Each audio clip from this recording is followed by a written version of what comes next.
Mshangilie Bwana makofi na vigelegele. Haleluya, haleluya, haleluya, haleluya, haleluya.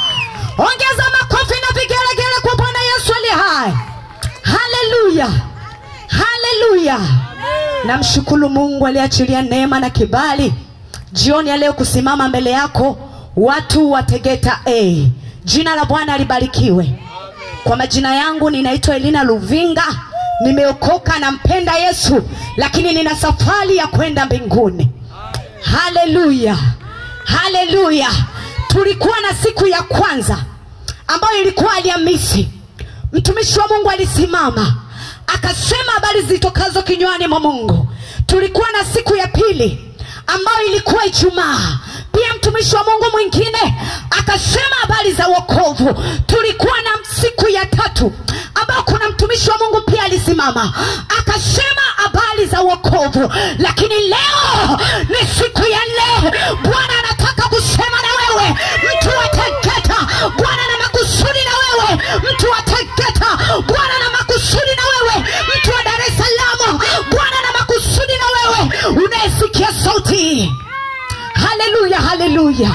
Ngoja nikwambie mtumishi wa Mungu, nitakwambia historia fulani fupi.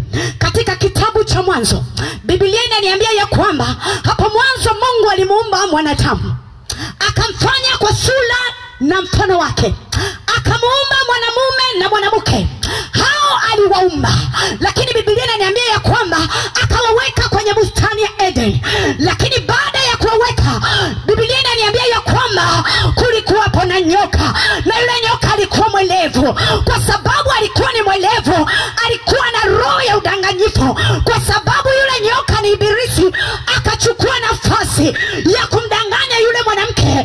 Akamwambia kwa habari ya lile tunda, tena tunda la katikati, ya kwamba ati Bwana amesema eti mkila hili tunda ya kwamba mtakuwa kama namna hii. Lakini yule mwanamke akasema, Mungu ametuambia ya kwamba tukila tunda hili tutakuwa tumemkosea. Lakini adui akasema anawadanganya, ni kwamba anagundua mtakapokula lile tunda mtafanana na Mungu. Nataka nikukumbushe kitu kimoja.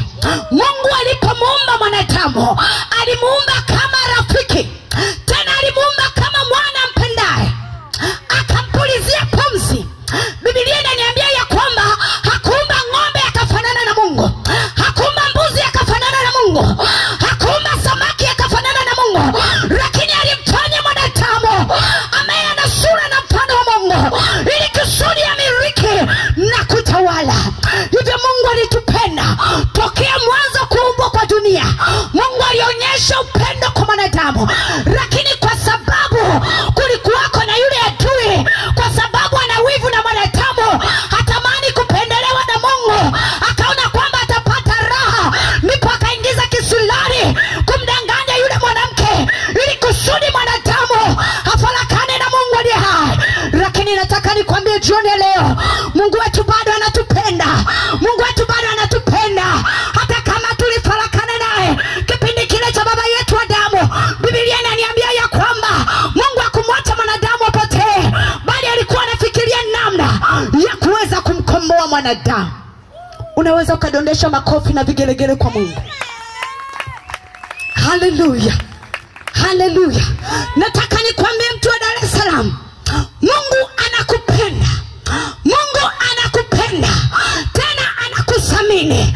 Biblia inaniambia ya kwamba pale mwanadamu alipokosea, Mungu hakumwacha hivi hivi, akandaa mpango wa kumwokoa mwanadamu aliyekuwa kazamini.